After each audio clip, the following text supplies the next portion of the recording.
दोस्तों ये रियल उपनिषद बुक है। पिछले वीडियो पे हमने जहाँ तक पढ़ा था उसके बाद यहाँ से पढ़ना शुरू करते हैं। रियल रामायण, महाभारत, वेद पुराण, कामसूत्र, ठीक है, ये सब बुक अगर आप पढ़ना चाहते हो शुरुआत से तो इस वीडियो के नीचे चैनल के नेम या पिक्चर पे क्लिक कीजिए, प्लेलिस्ट में जाइए, या फिर चैनल का नाम कुछ अलग कुछ रोचक को यूट्यूब पे सर्च करके उस पर क्लिक करके प्लेलिस्ट में जा करके देख सकते हैं। तो मेरी वाणी मन स्थिर हो, तो ये हर चैप्टर के शुरुआत में लिखा जाता है। मन वाणी स्थिर हो, हे स्वयं प्रकाश आत्मा मेरे सम्मुख तुम प्रकट हो, हे वाणी और मन तुम दोनों मेरे वेद ज्ञान के आधार हो, इसलिए मेरे वेदाभ्यास का नाश ना करो। मैं सत्य भाषण करूँगा, रक्षा करो। ओम शांति। महर्षिचित्र गर्ग ऋषि के परपौत्र थे। उन्होंने यज्ञ करने का निश्चय कर अरुण के पुत्र उद्दालक को प्रमुख ऋतिक बनाया, परंतु उद्दालक मुनि स्वयं उस यज्ञ में नहीं गए और अपने पुत्र श्वेतकेतु को उन्होंने जाने की आज्ञा दी कि तुम महर्षि चित्र के यज्ञ में जाकर उन्हें संपन्न करो। आज्ञा पाकर श्वेतकेतु यज्ञ स्थान में पहुँचे और एक उच्च आसन पर जा विराजे, मतलब उच्च आसन पर जाकर बैठे। उन्होंने देखकर महात्मा चित्र ने प्रश्न किया, क्या इस लोक में कोई आवरण वाला ऐसा स्थान है जहाँ मुझे स्थित करोगे, अथवा उससे भिन्न किसी आवरण रहित अद्भुत स्थान में मुझे रखोगे? श्वेतकेतु बोले, मुझे इस संबंध में कोई ज्ञान नहीं। मेरे पिता शास्त्र के रहस्यों का ज्ञान रखते हैं और स्वयं भी शास्त्र अनुकूल ही बरतते हैं। आपके प्रश्न के संबंध में उन्हीं से पूछूंगा। इतना कहकर वे अपने पिता उद्दालक के पास पहुँचे और चित्र ने जो प्रश्न किया उसे उनके समक्ष रखा और बोले कि इस संबंध में उन्हें क्या उत्तर दिया जाए। उद्दालक बोले, मुझे भी इस स्थान का उत्तर ज्ञात नहीं। इस महात्मा चित्र की यज्ञशाला में चलकर ही तत्व के अध्ययन द्वारा इस ज्ञान को प्राप्त करेंगे। अन्य व्यक्तियों के समान चित्र से भी हमें धन प्राप्त होगा, इसलिए वही चले। हाथ में संविदा लेकर जिज्ञासु रूप में महर्षि उद्दालक महात्मा चित्र के पास पहुँचे। वह उन्होंने कहा, मैं ज्ञान प्राप्ति के निमित्त यहाँ आया हूँ।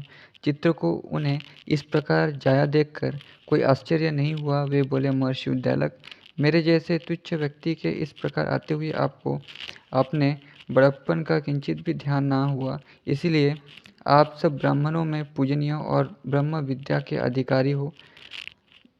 मैं पूछे हुए प्रश्न के विषय में आपको यथार्थ ज्ञान दूंगा। इसके पश्चात यज्ञकर्ता महात्मा चित्र कहने लगे, महर्षि, यज्ञादि श्रेष्ठ कर्मों के अनुष्ठाता विद्वान जब इस लोक को त्याग कर चलते हैं तब स्वर्गलोक को ही प्राप्त होते हैं। उनके प्राणों के योग्य से चंद्रमा को बल मिलता है, परंतु कृष्ण पक्ष में चंद्रमा स्वर्ग में निवास करने वाले प्राणियों को तृप्त नहीं कर सकता। चंद्रमा के नाम से जो प्रसिद्ध है वो स्वर्गलोक का ही द्वार है, परंतु स्वर्गलोक का वो अधिकारी ऐसा सोचता है कि स्वर्ग से पुनः गिरना हो, ऐसा स्वर्गलोक में क्या करूँगा। जो निष्काम कर्म करते हुए ऐसा निश्चय कर चंद्रलोक का त्याग कर देता है, वो अपने शुभ कर्मों और दृढ़ निश्चय के कारण स्वर्ग से भी ऊपर ब्रह्मलोक में पहुंच जाता है। परंतु जो व्यक्ति सुख की कामना वाला होकर स्वर्ग के सुख भोग में लगकर उस लोक का त्याग नहीं करता, उस कामना वाले स्वर्ग के निवासी को देवगण उसका पुण्य समाप्त होते ही वृष्टि के रूप में इस लोक में डाल देते हैं। इस प्रकार जो शिष्य जगत की स्वर्ग और नरक प्राप्त कराने वाली गति को जान लेता है और फिर उसे विरक्त होकर सद्गुरु के शरण में जिज्ञासु भाव से उपस्थित हुआ है, उस श्रद्धा से अपने शरणागत शिष्य से गुरु को इस प्रकार प्रश्न करना चाहिए, तुम कौन हो? इस प्रश्न का शिष्य द्वारा इस प्रकार उत्तर दिया जाना चाहिए, हे देवताओं, जो 15 कला वाले शुक्ल पक्ष और कृष्ण पक्ष के अकारणभूत श्रद्धा के द्वारा प्रकट हुए प्राणी को पितृलोक की प्राप्ति कराने वाले एवं विभिन्न प्रकार के भोग प्राप्त कराने वाले चंद्रमा के पास से उत्पन्न होकर श्रद्धा, सोमवर्षा और अन्न के प्रभाव से उत्पन्न हुआ जो वीर्य पुरुषाकार अग्नि में स्थित है, उसी वीर्य के रूप में परिवर्तित हुए मुझ प्राणी को अपने संयोग काम्य पुरुष में स्थापित किया और फिर अपने उसी पुरुष के द्वारा मुझे गर्भ में धारण कराया। तब वर्षों से मैं स्वयं भी मिथ्या ज्ञान, सांसारिक भ्रम और विकारों में तथा ब्रह्म ज्ञान की जिज्ञासा में जीवन धारण किए हुए हूँ। अतः अब आप मुझे अमरत्व प्राप्त कराने वाले ब्रह्म ज्ञान की प्राप्ति के निमित्त अनेक वर्षों तक निरोग रखने वाली बड़ी आयु दें, क्योंकि जब तक ब्रह्म से साक्षात्कार ना हो तब तक जीवित रहना आवश्यक है। ऐसा समझकर ही देवताओं से मैं ये निवेदन करता हूँ, मैंने जिस सत्य का उल्लेख किया है उसी सत्य एवं तपस्या के कारण मैं रित हूँ। यदि ये बात यथार्थ नहीं है तो आप ही मुझे ये बताने की कृपा करें कि मैं कौन हूँ। क्या मैं वही हूँ जो आप हैं?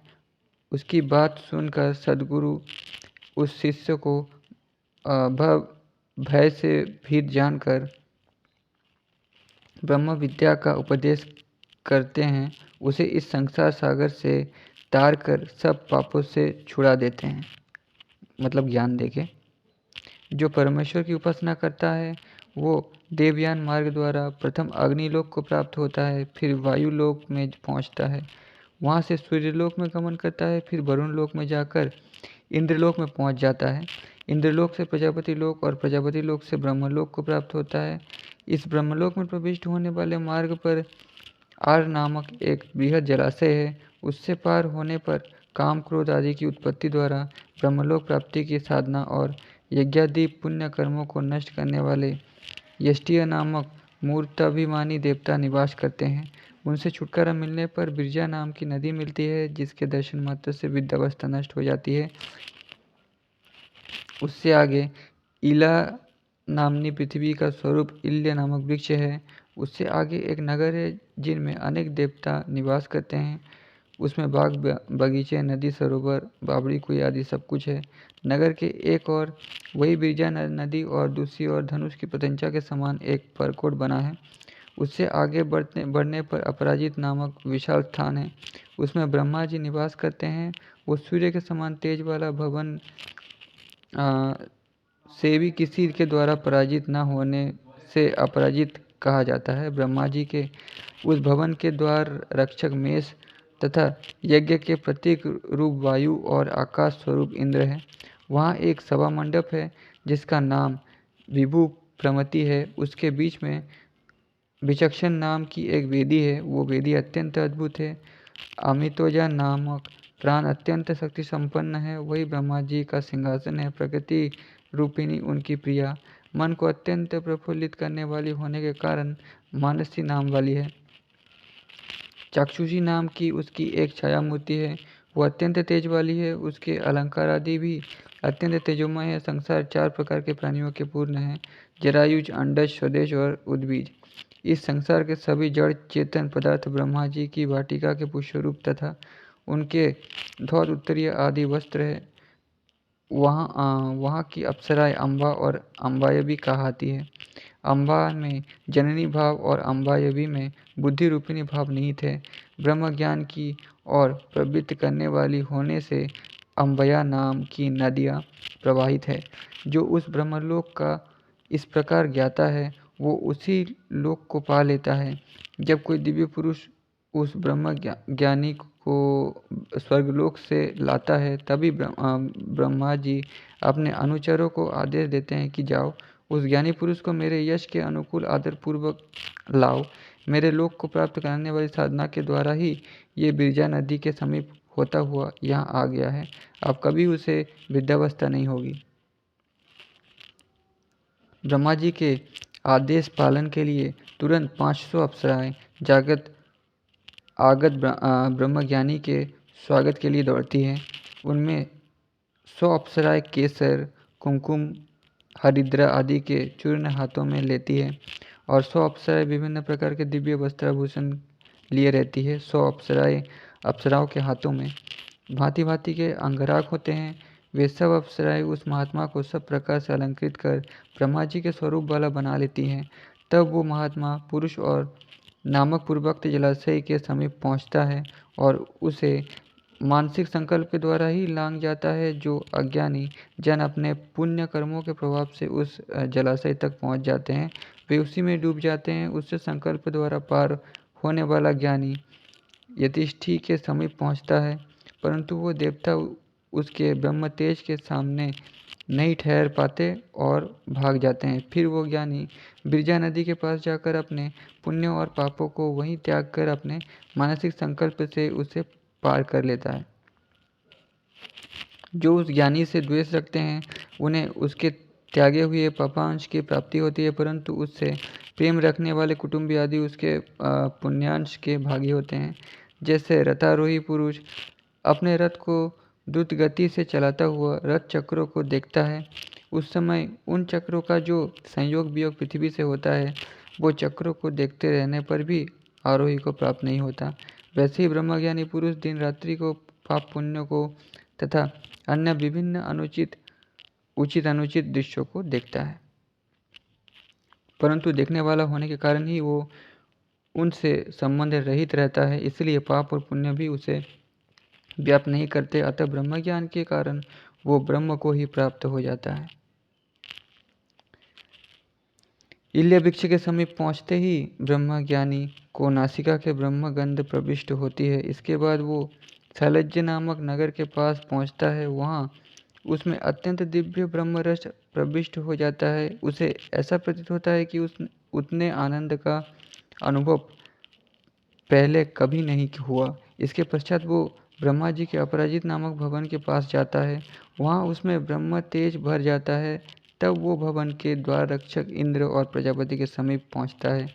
वे उसको मार्ग छोड़ देते हैं। वो आगे बढ़ता हुआ विभु प्रमित नामक सभा मंडप में जाता है। वहाँ उसमें ब्रह्म यज्ञ स्थित होता है। फिर वो बृहत और रथंतर साम नामक दो अगले पायों श्वेत और नौदस शाम नामक पिछले पायों बैरूप और बैराज साम नामक दक्षिण उत्तर वाले पायों और साकवर और रेबत सम नामक पूर्व पश्चिम वाले पायों से युक्त विचक्षणा नाम की वेदी के समीप पहुंचता है। वो बुद्धि और महत्व रूपिणी वेदी ब्रह्म ज्ञानी को दिव्य दृष्टि प्राप्त कराती है। इसके पश्चात वो प्राण स्वरूप अमित्वजा नामक सिंहासन के समीप जाता है। उस सिंहासन के अगले दो पाये भूत और भविष्यत हैं तथा पिछले पायों के रूप में श्री देवी और भूदेवी है। अनुच्च नाम वाले दो दीर्घ खटवांग उसके उत्तर दक्षिण वाले पाए हैं। ये दोनों बृहत्तर और रथंतर साम ही है। भद्र और यज्ञ नामक साम रूप लघु खटवांग पूर्व पश्चिम की ओर के पाए हैं। इन पर मस्तक और पांव रखे जाते हैं। पूर्व से पश्चिम तक लगी हुई पाटियाँ ऋक और साम के स्वरूप हैं तथा उत्तर दक्षिण की ओर लगी आड़ी टेढ़ी पाटियाँ यजुर्वेद की प्रतीक है। चंद्र किरणें उस पर कोमल गड्ढे के रूप में बिछी है। उद्गित उस पर बिछी हुई चादर है। लक्ष्मी जी रूपी तकिया उस पर लगा है। ऐसा दिव्य सिंहासन ब्रह्मा जी के विराजमान होने के लिए इस तत्व का जानने वाला ब्रह्मा ज्ञानी उस सिंहासन पर पांव रख कर चढ़ता है। उस समय ब्रह्मा उससे प्रश्न करते हैं कि तुम कौन हो। उस ब्रह्म ज्ञानी को उनके प्रश्न का उत्तर इस प्रकार देना चाहिए। मैं उस स्वयंभू स्वयं प्रकाशित विश्व के कारणभूत परमेश्वर से प्रकट हुआ हूँ, जो भूतों से अतीत भूतों का कारण और जड़ चेतनमय भूत रूप उस संवत्सर के तेज स्वरूप वाला हूँ। ऋतु संबंधी हूँ और ऋतवी हूँ। मैं आत्मा हूँ, आप भी आत्मा हैं, मैं भी वही हूँ जो आप हैं। ऐसा उत्तर पाकर ब्रह्मा जी पुनः प्रश्न करते हैं, मैं कौन हूँ। इसका उत्तर ब्रह्मज्ञानी इस प्रकार दे कि आप साक्षात सत्य हैं। ये सुनकर ब्रह्मा जी का फिर प्रश्न होता है, जिसे सत्य कहा जाता है वो यथार्थ में क्या है।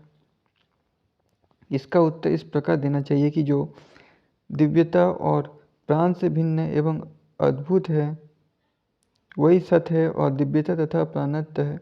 वाणी जिस शब्द को सत्य कहती है वो सत्य इन दोनों का संयोग रूप है। जो सब कुछ है वही सत्य है तथा आप में भी सब कुछ निहित होने के कारण आप भी सत्य ही हैं। ऋषि कौशितकी का कथन है कि प्राण ही ब्रह्म है। इस प्राण रूप ब्रह्म को राजा के समान कल्पित किया गया है। वाणी उसकी रानी है। कान संदेश सुनाने वाले द्वारपाल हैं। नेत्र अंगरक्षक हैं और मन दूत है।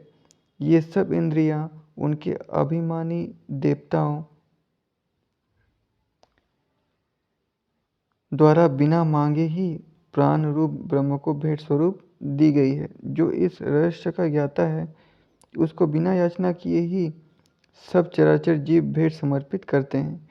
जैसे कोई भिखारी किसी गांव में जाकर भिक्षा मांगते मांगते कुछ भी ना पाने पर निराश होकर भविष्य में उस गांव वालों के देने पर भी अन्यादि ना लेने का निश्चय कर लेता है, वैसे ही प्राण की उपासना करने वाले साधक का ये कठोर कर्तव्य है कि वो किसी से किसी वस्तु की याचना ना करे।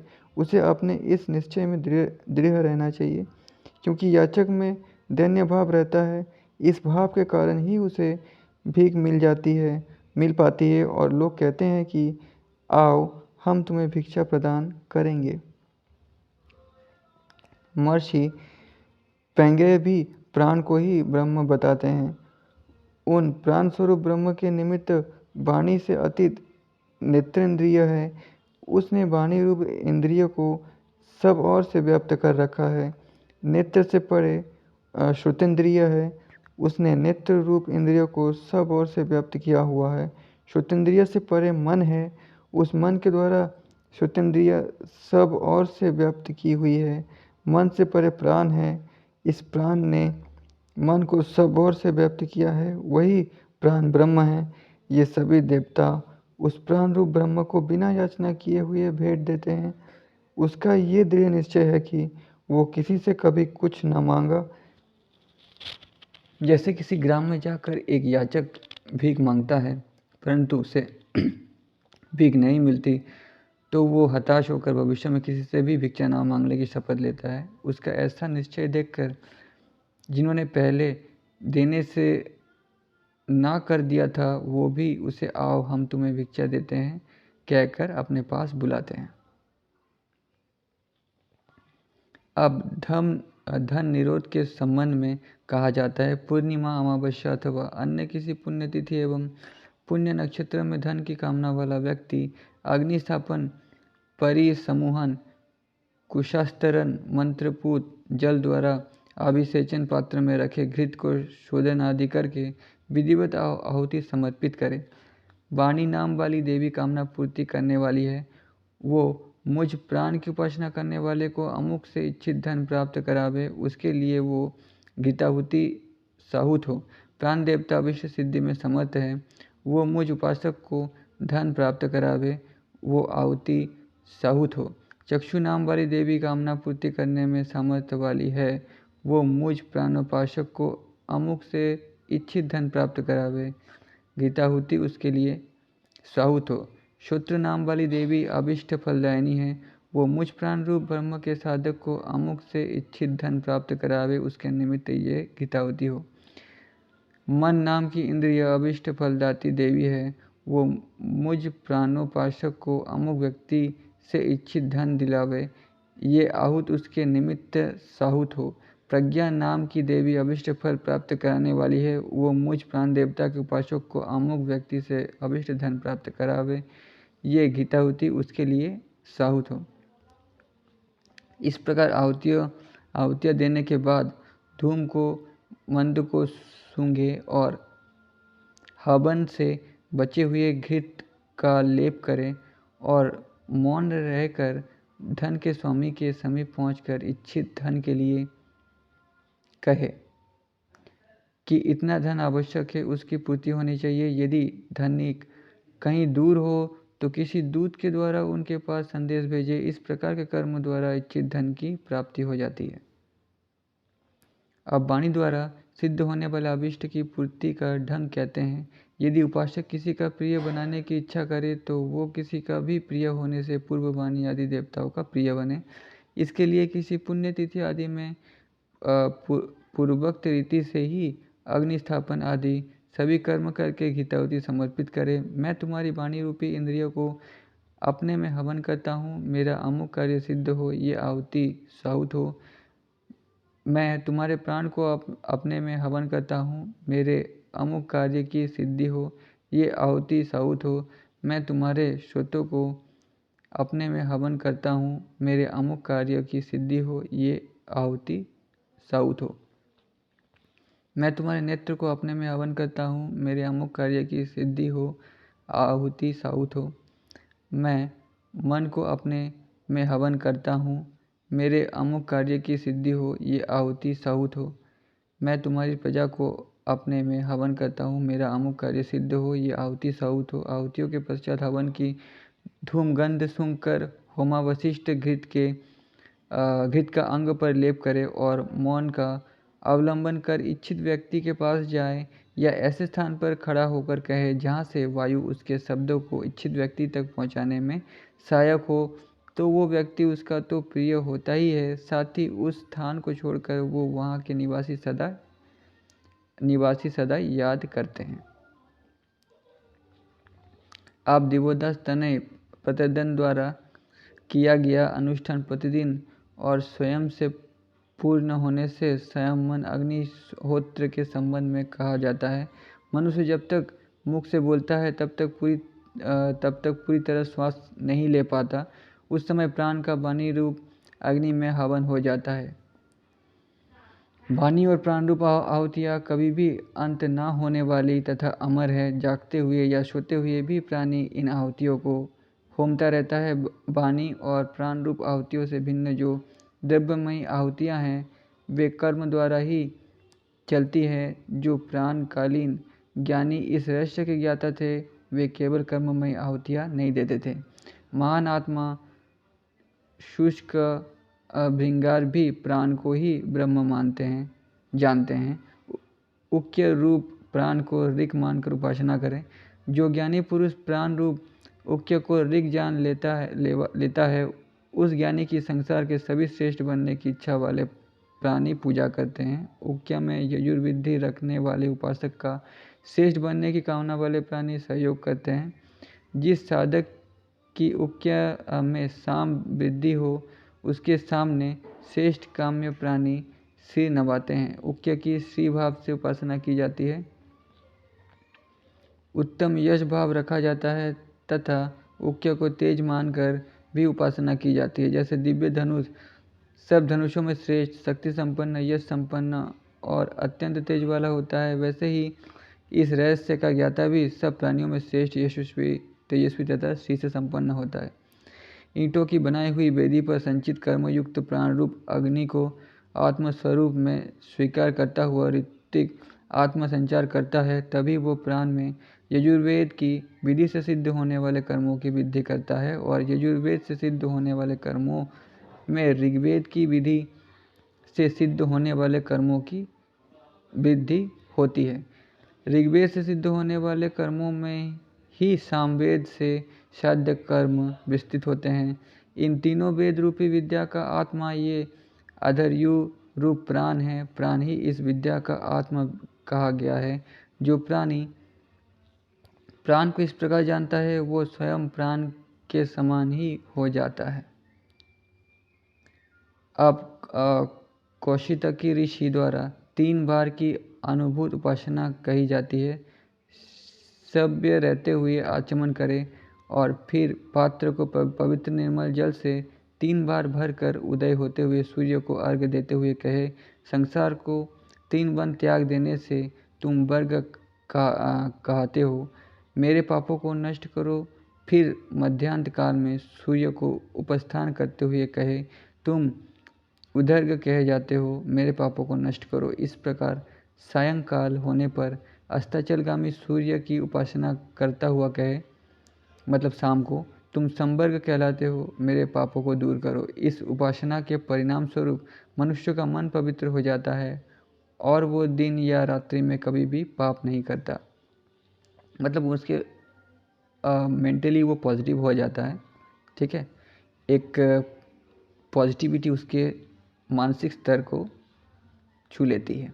अब दूसरी उपासना कहते हैं, हर मास की अमावस्या को सूर्य मंडल के पश्चिमी भाग में स्थित सुषुम्ना नामक रश्मि में चंद्रमा का स्थित होना स्पष्ट लक्षित होता है। उस समय सूर्य की उपयुक्त प्रकार से पूजा करें। साथ ही अर्घ्य वाले जल पात्र में हरी धूप के 2 अंकुर रखें और निवेदन करें कि हे चंद्रमंडल की अधिष्ठात्री देवी, अत्यंत सुंदर भावना वाला तुम्हारा हृदय चंद्रमंडल में विराजमान है। उसके द्वारा तुम अविनाशी पद पर भी अधिकार रखने वाली हो।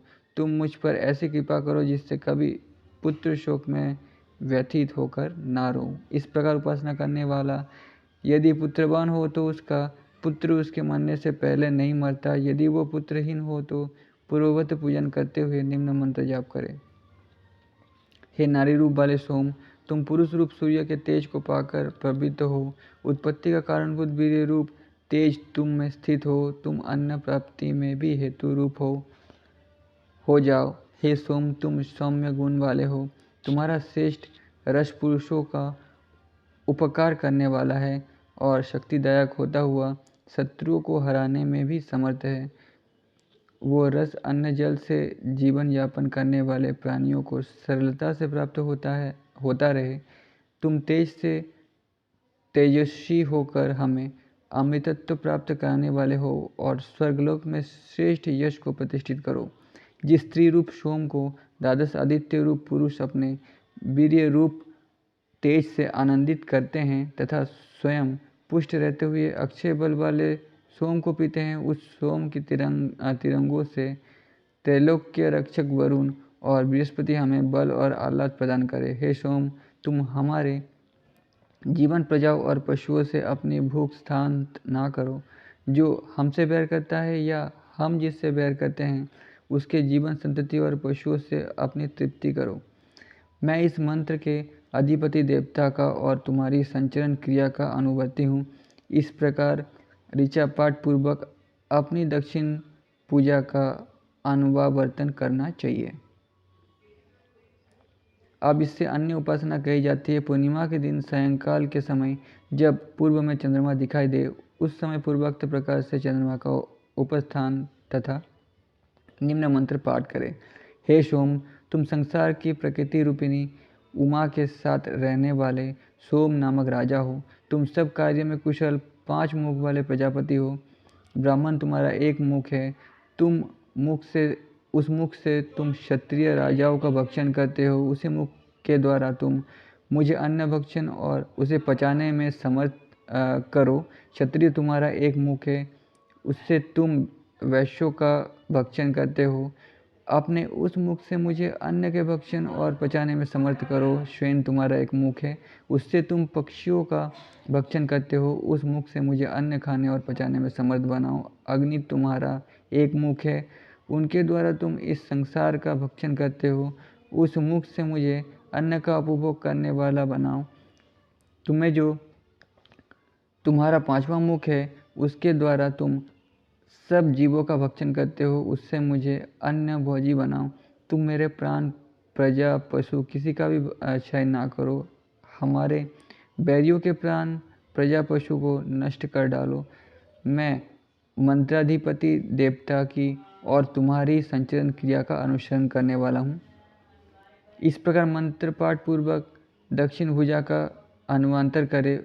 उक्त प्रकार सोम का पूजन करने के बाद पत्नी के हृदय का स्पर्श कर उसके पास बैठे और कहे कि हे श्रेष्ठ मांग वाली, तुम सोम रूपिणी हो। तुम्हारा हृदय प्रजाओं का पोषण करने वाला है। उसमें निहित सोम मंडल के समान अमृत राशि का मैं ज्ञाता हूँ। इस सत्य के कथन के कारण मैं कभी पुत्र शोक से ना रोऊं। इस प्रकार के कथन से साधक को संतान उससे पूर्व नहीं मरती है। परदेश से लौटकर आया हुआ पिता अपने पुत्र के मस्तक को सूंघकर कहे, हे पुत्र, तुम मेरे ही अंग और हृदय से प्रकट हुए हो। तुमने मेरी नरक से रक्षा की है। तुम 100 वर्ष तक जीवित रहो। तुम वंश की परंपरा को छिन्न मत होने देना और मन वचन काया से कभी पीड़ित ना होना। जैसे गौ अपने बच्चों के लिए रंभाती है, वैसे ही प्रेम पूर्वक मैं भी तुमको पुकारता हूँ। अपदेव परिसर का विवेचन किया जाता है। जब ये लौकिक अग्नि बुझ जाती है, मर जाती है, तो उसका तेज सूर्य में चला जाता है। जब सूर्य दिखाई नहीं देता तो उसका तेज चंद्रमा में आ जाता है। इसी प्रकार चंद्रमा का तेज विद्युत में और विद्युत का वायु में प्रविष्ट कर जाता है। इसी प्रकार मनुष्य वाणी द्वारा जो बात करता है वो ब्रह्म रूप ही है। जब वाणी बंद रहती है तो उसके तेज चक्षु को मिल जाता है। जब चक्षु बंद हो जाते हैं तो उनकी शक्ति कानों को प्राप्त हो जाती है। जब कान की शक्ति समाप्त हो जाती है तो वो मन में मिल जाती है। जब मन भी निष्क्रिय हो जाता है तो उसका तेज प्राणों में मिल जाता है। फिर प्राणों से ही इन सब शक्तियों का फिर से आविर्भाव होता है। जिस पुरुष को इस दैवी परिमर का ज्ञान होता है उसको उसकी आज्ञा को पर्वत भी अमान्य नहीं कर सकते और उससे द्वेष रखने वाले सर्वथा नष्ट हो जाते हैं। वाणी, चक्षु, श्रोत्र, मन आदि के देवता एक बार अहंकार वश अपनी श्रेष्ठता सिद्ध करने के लिए प्राण के साथ ही शरीर से निकल गए। इसके पश्चात इन इंद्रियों के देवताओं ने एक एक करके देह में प्रवेश किया तो शरीर बोलने, देखने, सुनने, विचारने तो लग गया, पर प्राण के अभय से उठकर कार्यक्षम न बन सका। तब सब इंद्रियों ने प्राण की श्रेष्ठता को स्वीकार किया और उसके साथ वायु में प्रतिष्ठित होकर आकाश स्वरूप होकर स्वर्ग को गमन किया और अंत में अमृत तत्व के स्वरूप को प्राप्त कर लिया। जब पिता को अपने अंतकाल का निश्चय हो जाए तो पुत्र को बुलाकर अपनी प्राण शक्ति को उसमें प्रतिष्ठित कर दे। इसके लिए वो पुत्र का सर्वांग से स्पर्श करके अपनी वाक, प्राण, घ्राण, चक्षु, श्रोत्र, अन्न, रस, कर्म, सुख दुख, संतान उत्पत्ति शक्ति, गति शक्ति, बुद्धि आदि को उसे प्रदान करे और पुत्र उसको ग्रहण करे। उसके पश्चात पिता यदि जीवित रहे तो पुत्र के आश्रय में रहे या सन्यासी होकर चला जाए। इस प्रकार पुत्र को पिता की सभी शक्तियाँ प्राप्त हो जाती है और वो उसका वास्तविक उत्तराधिकारी हो जाता है।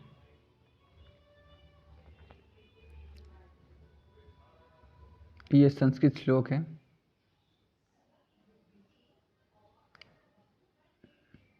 एक बार राजा दिवोदास के पुत्र प्रबोधन स्वर्गलोक में गए। उनके अद्वितीय रण चातुर्य और पुरुषार्थ को देखकर इंद्र अत्यंत प्रसन्न हुए और बोले, मैं आपको क्या वर दूँ? इस पर प्रबोधन ने कहा, सूरराज, आप जिस वस्तु को मानव जाति के लिए कल्याणकारी समझे वही मुझे दे दें। वर देने के लिए क्या हो वो आप ही चुनें। तब इंद्र बोले, ये बात सभी जानते हैं कि वर किसी अन्य के लिए नहीं मांगा जाता, अतः आप जो मांगना चाहे अपने लिए ही मांगे। प्रबोधन ने कहा, तब तो मेरे लिए मांगने को कुछ नहीं है। ये सुनकर इंद्र अपने वचन से नहीं डिगे। इंद्र सत्य रूप है। वो बोले, प्रबोधन, आप मुझे जानिए, मानव जाति के लिए यही कल्याणकारी है कि मुझे भली प्रकार जान लिया जाए। प्रजापति का जो पुत्र सिर वाला था उस विश्वरूप का मैंने वज्र से वध कर डाला। अनेकों अप्रमोचित आचरण से भ्रष्ट हुए सन्यासियों वे अंग अंग कर श्रृगालु को दिए। इस अनेक बार प्रहलाद के परिचारक राक्षसों को मार दिया। पुलोमासुर के परिचारक राक्षसों और कालकाश्य नामक दैत्यों को नष्ट किया, परंतु मेरा एक बाल भी क्षीण न हो सका। इस प्रकार मुझे जान लेने पर ज्ञाता का पुण्य लोक अक्षुण्य रहता है। जो मेरे रूप का ज्ञाता है उसे कोई महापाप भी नहीं सताता, वो किसी पाप का भागी ही नहीं होता। पाप की प्रवृत्ति जागृत होने पर भी उसके मुख से नीलापन नहीं झलकता। इंद्र ने पुनः कहा, मैं प्रजा का साक्षात रूप प्राण हूँ। उस प्राण और प्रजा रूप आत्मायुक्त जाने हुए मुझ इंद्र को तुम आयु और अमृत मानकर उपासना करो।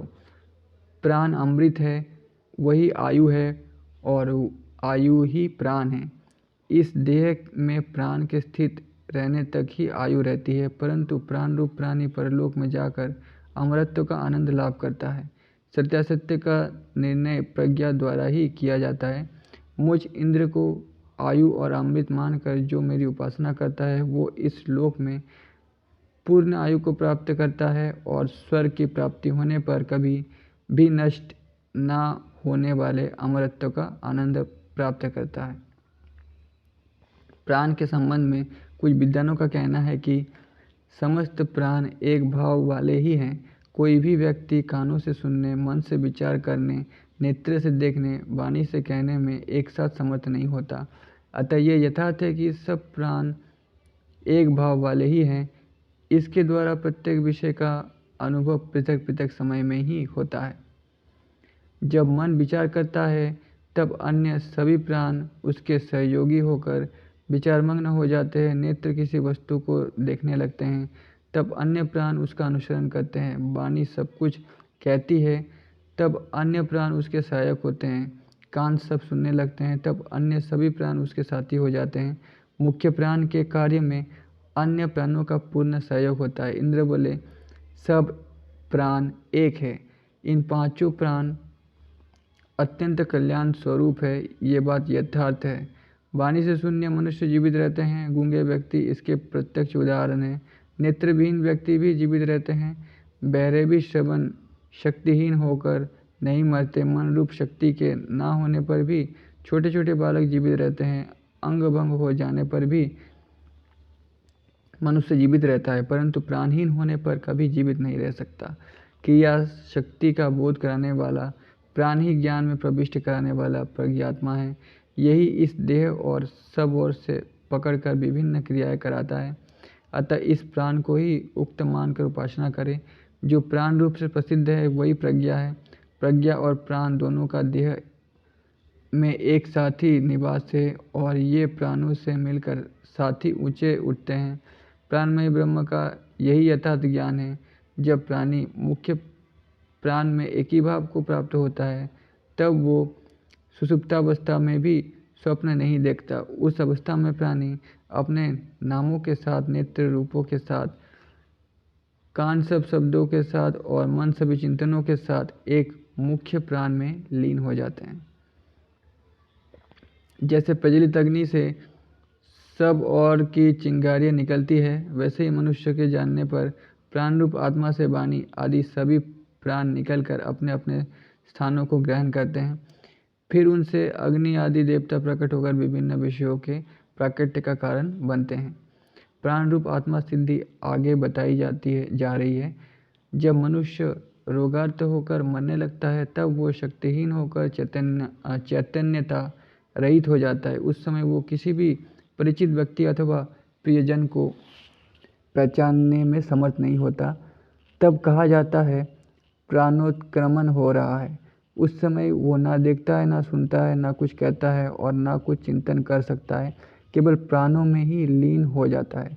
उस अवस्था में नाम रूप शब्द और चिंतनीय विषय सब कुछ प्राण में मिल जाते हैं। परंतु जब वो मृत्यु के पश्चात पुनः जन्म ग्रहण करता है उस समय जैसे प्रज्वलित अग्नि से सब ओर से चिंगारियाँ निकलती है, वैसे ही प्राण रूप आत्मा से पांचों प्राण निकलकर अपना अपना स्थान ग्रहण करते हैं।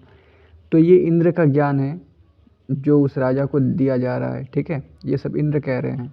और उसके अधिष्ठाता अग्नि आदि देवता प्रकट होकर लोक आदि को प्रकट कर देते हैं।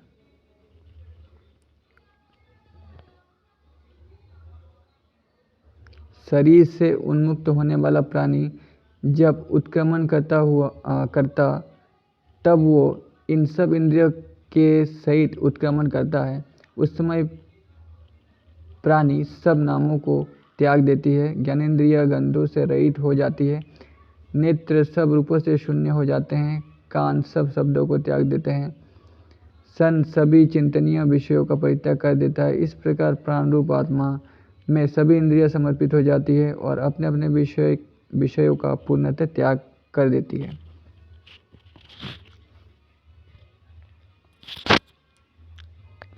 प्राणी प्रज्ञा है, प्राणी प्राण है, प्रज्ञा ही प्राण है। दोनों ही देह में एक साथ निवास करते हैं और एक साथ ही इनका उत्क्रमण होता है।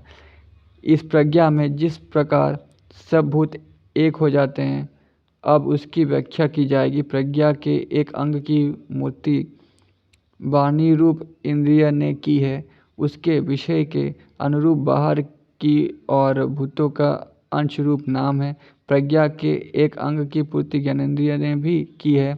उसके विषय के अनुरूप गंध है। प्रज्ञा के एक अंश की पूर्ति नेत्र ने की है। उसके विषयानुरूप रूप है।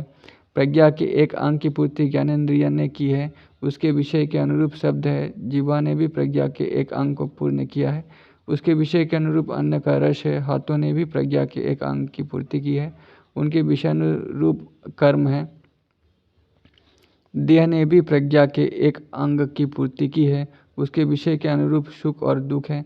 प्रज्ञा के एक अंग को उपस्थ ने भी पूर्ण किया है, उसके ब्रह्म विषय रति एवं प्रजनन कर्म है।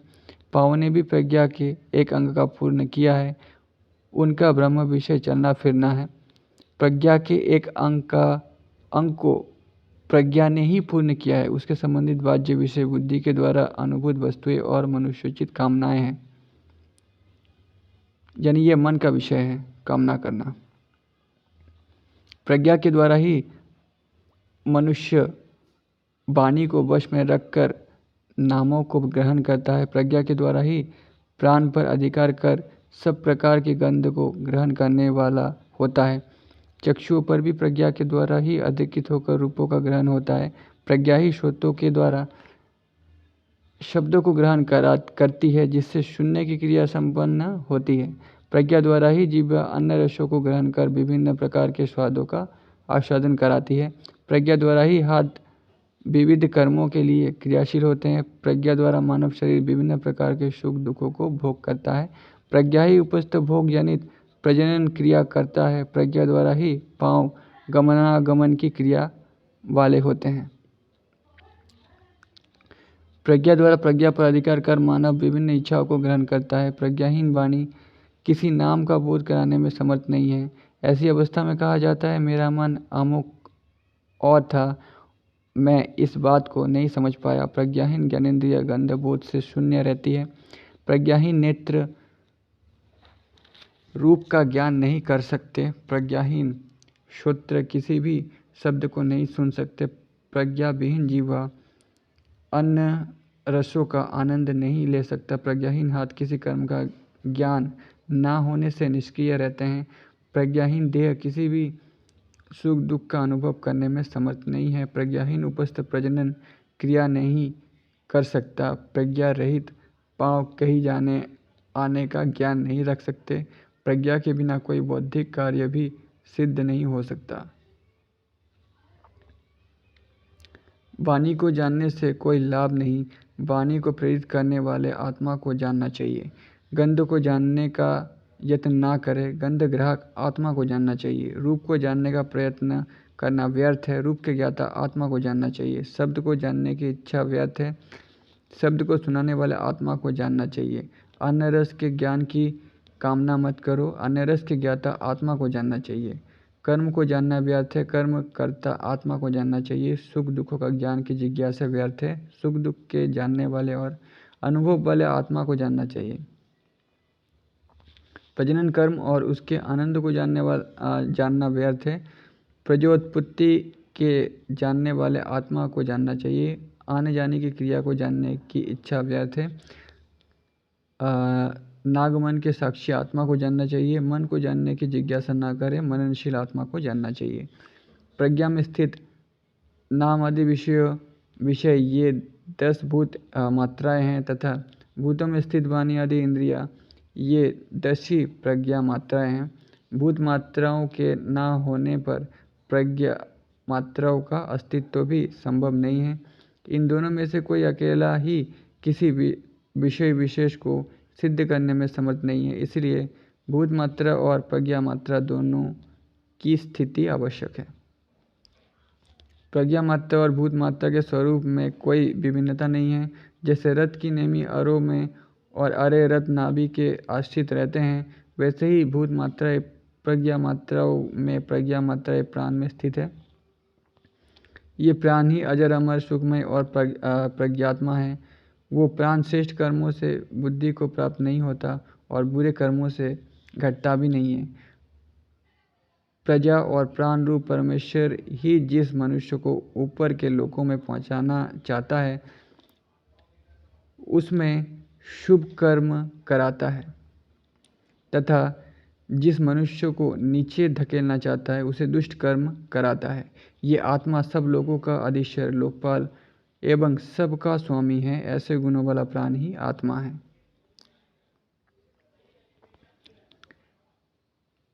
गार्ग्य नामक एक गर्गवंशीय ब्राह्मण थे। उनके पिता का नाम बालका था।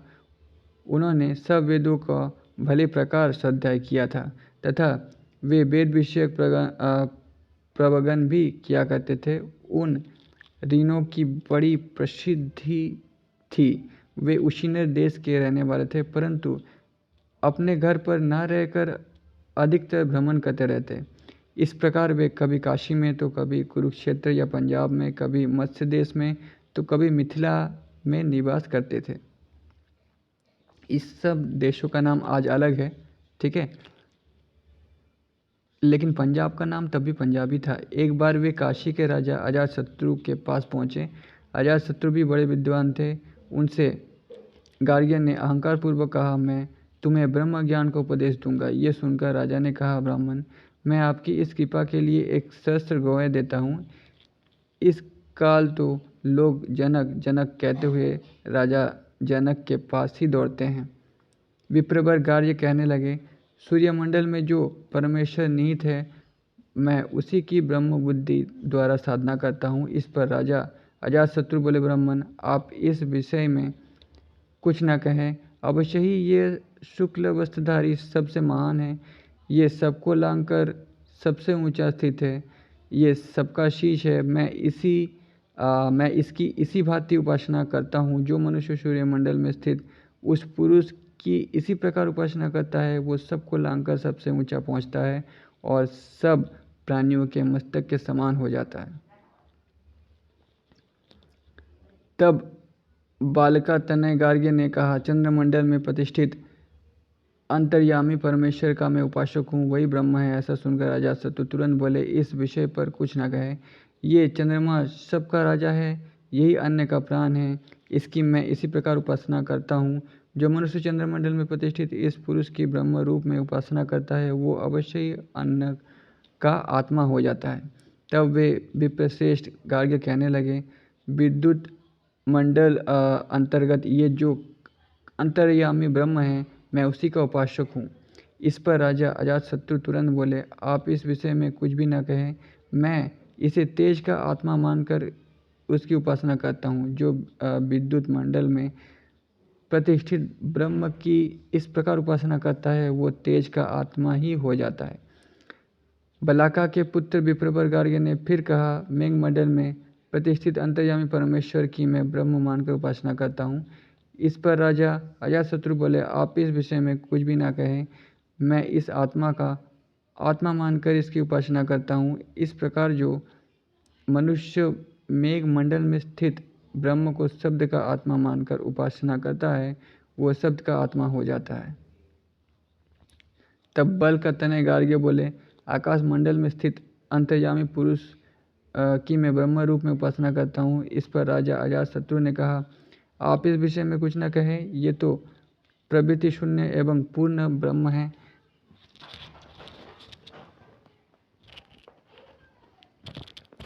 मैं इसको ऐसा मानकर ही उपासना करता हूँ। जो मनुष्य आकाश मंडल में प्रतिष्ठित इस ब्रह्म की इस भाव से उपासना करता है, वो संतान और पशुओं से संपन्न होता है। उसकी संतति समय से पूर्व नहीं मरती। बलाका पुत्र विप्रवर गार्ग्य कहने लगे, वायुमंडल में स्थित अंतर्यामी पुरुष ही ब्रह्म भाव से उपासना करता है। इस पर राजा अजातशत्रु बोले, आप इस संबंध में कुछ न कहें। ये इंद्र हैं, यही वैकुंठ है और यही कभी भी न हारने वाले वीर सेना है। मैं इसकी इसी भाव से उपासना करता हूँ। जो मनुष्य इसकी इस प्रकार उपासना करता है, उसकी कभी पराजय नहीं होती और वो सदा शत्रु पर विजय प्राप्त करता है। बलाकानंदन गार्ग्य ने कहा, अग्निमंडल में स्थित जो अंतर्यामी पुरुष है, उसी को मैं ब्रह्म भाव से उपासना करता हूँ। इस पर राजा अजातशत्रु ने कहा, आप इस विषय में कुछ न कहें। ये विषय सही है, मैं इसकी इसी भाव से उपासना करता हूँ। जो साधक अग्निमंडल में स्थित पुरुष की इसी भाव से उपासना करता है, वो दूसरों के आक्रमण को सहने में समर्थ होता है। गार्ग्य कहने लगे, वायुमंडल में स्थित अंतर्यामी पुरुष की मैं ब्रह्म भाव से उपासना करता हूँ। इस पर राजा अजातशत्रु बोले, आप इस विषय में कुछ न कहे। ये नामधारी जीवों की आत्मा है, ऐसा मानकर ही मैं इसकी उपासना करता हूँ। जो उपासक इसी भाव से इसकी उपासना करता है, वो नामधारी पानी मात्र का आत्मा हो जाता है। वो अधिदैविक उपासना कही गई है, वो आध्यात्मिक उपासना कहते हैं।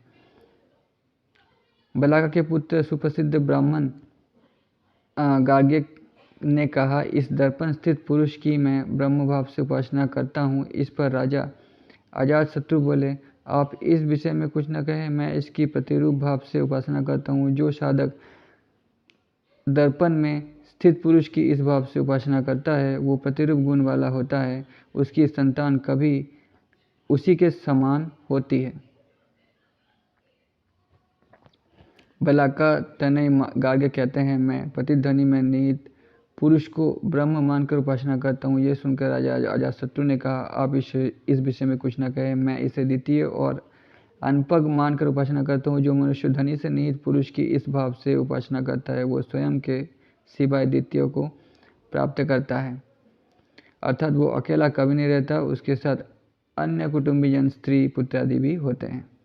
बलाका नंदन सुप्रसिद्ध ब्राह्मण गार्ग्य ने कहा, गमनशील पुरुष के पीछे ध्वनियुक्त पदचाप सुनाई देती है, उसमें जो ब्रह्म है उसी की मैं उपासना करता हूँ। इस पर राजा अजातशत्रु बोले, आप इस संबंध में कुछ न कहें, मैं इसी प्राण रूप में उपासना करता हूँ। जो मनुष्य इसकी इस प्रकार उपासना करता है, वो पूर्ण आयु प्राप्त करता है, अल्पायु में नहीं मरता, उसकी संतति भी पूर्ण आयु पाए बिना नहीं मरती।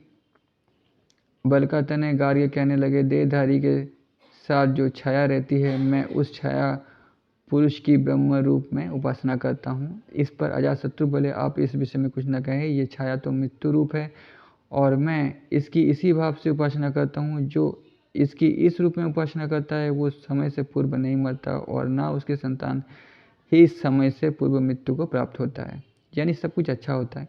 बलाका तनय सुविख्यात गार्ग्य ने कहा, ये जो पुरुष शरीर में निवास करता है, उसे मैं ब्रह्म मानकर उपासना करता हूँ। इस पर सुप्रसिद्ध राजा अजातशत्रु ने कहा, आप इस विषय में कुछ न कहें, ये प्रजापति है, मैं इसकी इसी भावना से उपासना करता हूँ। जो मनुष्य शरीर में निवास करने वाले पुरुष की प्रजापति भाव से उपासना करता है, वो प्रजाओं और पशुओं से परिपूर्ण रहता है। बलाका तनय गार्ग्य ने कहा, जो प्रज्ञावान एवं प्राण रूप आत्मा है, उससे संयुक्त हुआ पुरुष सुषुप्तावस्था में स्वयं मार्ग से विचरण करता है, मैं उसे ही ब्रह्म मानकर उपासना करता हूँ। इस पर राजा अजातशत्रु ने कहा, आप इस विषय में संबंध में कुछ न कहें, मैं इसकी यम रूप से उपासना करता हूँ। जो मनुष्य उसकी इस रूप में उपासना करता है, उस उपासक को श्रेष्ठ मानने के लिए संपूर्ण विश्व उसके समक्ष झुकता है।